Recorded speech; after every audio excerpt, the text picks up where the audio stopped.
नमो नमः सच्चिदानंदरूपाय विश्वोत्पत्त्यादिहेतवे तापत्रय विनाशाय श्री कृष्णाय वयम नुमः।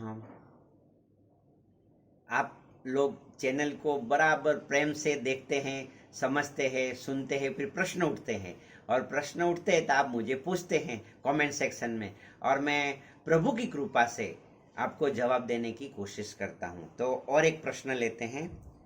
सहस्त्रार चक्र जागृत होने का और टालू के ऊपर बाल्डनेस, इसका कोई रिलेशन है क्या और कौन से लक्षण हैं?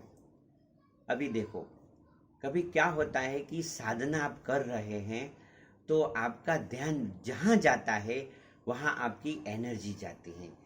तो where there is a intention, आपका जो इंटेंशन जहाँ जाता है, आपका फोकस जहाँ जाता है वहाँ आपका जो एनर्जी जाता है। इसलिए यदि आपका, जैसे मैं बताता हूँ, आपके जैसे दो हाथ है ऐसे, और दो हाथ आप ऐसे करके जब आप ध्यान करके वहाँ आप ध्यान को ले जाएंगे तो वो भाग थोड़ा सा गर्म हो जाएगा। इसलिए एक जैसे एनर्जी फॉलो द थॉट्स ऐसा होता है। तो कभी कभी जो साधक लोग रहते हैं उनको एक प्रश्न उठ जाता है कि जब हम ध्यान करेंगे सहस्त्रार में तो वहाँ गर्मी हो जाएगी और गर्मी से बाल चले जाएंगे। तो ऐसे मत डरो मत, ऐसा होता ही नहीं है। सुनो, मैं आपसे बताता हूँ, जैसे अभी आपको मैं दो तीन बात बताता हूँ कि जैसे रामकृष्ण परमहंस है, आप देखिए, फिर रमण महर्षि है, ऐसे जितने भी बड़े बड़े संत लोग हैं जिसने ध्यान किया, फिर ऐसे जो करुणा की मूर्ति है माँ आनंदमयी, उनके भी बाल देखिए, वो लोग ने भी ध्यान किया है। और ये संत है जो भी है, तो ऐसा कनेक्शन नहीं है। हाँ, वो क्या रहता है, जीन्स के हिसाब से रहता है। जैसे पिताजी का जैसे एक एज के बाद उसके बाल चले गए तो फिर आप जो है तो उसका कनेक्शन होता है। दूसरी बात, एक मैं आपको यही बता दूं कि यदि वो मेटा मॉडल होता है, यदि आपने सुनो, body can create any disease also, आप समझे ना। इसलिए यदि आपको ऐसा आपने सुन लिया कि आप ध्यान करते हैं सहस्त्रार में और सहस्त्रार में गर्मी होती तो आपके बाल चले जाएंगे, तो वो क्या होता है कि उसको बोलते हैं कि ऐसा टेक्निकल भाषा में ऐसे बोलूं तो प्लेसिबो इफेक्ट होता है। तो ऐसा यदि होता है तो रिवर्स सोचिए कि जैसे जैसे मैं ध्यान कर रहा हूं, जैसे मैं से ध्यान कर रही हूं, मेरा बाल बढ़ रहा है।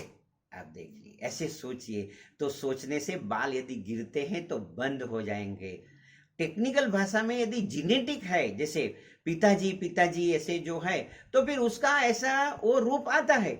मगर यदि नहीं है तो डरो मत। और मेरे हिसाब से तो क्या है कि आप सोचिए कि मेरे यदि होता है, तो यदि आपका प्रश्न है कि बाल निकल रहे हैं, तो सोचिए कि जैसे जैसे मैं ध्यान कर रहा हूं, मैं ध्यान कर रही हूं, मेरे बाल घने हो रहे हैं, मेरे बाल ठीक हो रहे हैं, ऐसे सुंदर हो रहे हैं। देखो, जो सोचेंगे वो होगा, ऐसे समझ लो। शास्त्र में लिखा है इस संसार में ऐसा नहीं कि वो जो होने वाला है होते रहता है। नहीं तो गुरु लोगों की क्या जरूरत है इस संसार में। अभी गणेशपुरी में एक नित्यानंद बाबा हो गए, भगवान नित्यानंद, उन्होंने बताया कि यदि शुभ विचार से आप रक्षण में आ जाते हैं ऐसे, तो आपको कोई भी नुकसान नहीं हो सकता है। जैसे बहुत से संत हो गए, उसमें एक मैंने एक सुना था, वो मैं बताता हूं। उनमें लग रहा है कि विचारामधून भरपूर शक्तियां है, विचारों में बहुत ताकत है। तो आप विचारों का अनुसंधान कीजिए। तो जैसे आप रोज चिंतन, देखो, तीन बातें बताता हूं। पहले तो ऐसे सहस्त्रार चक्र जागृत होने का और टालू के ऊपर बालनेस, इसका कोई रिलेशन नहीं है। डरो मत, ध्यान करते रहो। एक बात है, यदि होता है तो जीनेटिकली प्रॉब्लम, ऐसे जो जीन्स रहते हैं उसमें पिताजी ऐसे समझ लो ऐसा रहता है। और दूसरी बात है, उसको भी you can change your genes also by meditation. तो आप सोचिए कि मेरे बाल घने हो रहे हैं, तो देखो, ये जो बातें हैं वो आपको समझना है। और यदि आपको अभी कोई आदमी बोलते हैं गुरुजी आप बोलते हैं वो जीवन में नहीं उतरता है, तो रिलैक्स करो। देखो, एक काम में लोगों को बताता हूं, आप लेट जाइए, बस लेट जाइए, शरीर को शिथिल कर दीजिए, दोनों हाथ पैर को एकदम शिथिल, रिलैक्स रिलैक्स कर दीजिए। शिथिल प्रयत्न को छोड़ दीजिए, फिर सोचना शुरू कीजिए। आप जो भी सोचेंगे वो होगा।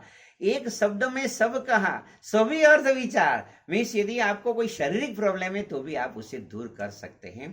तो मेरे हिसाब से ये जो प्रश्न है उसका मैं इतना जवाब देता हूँ।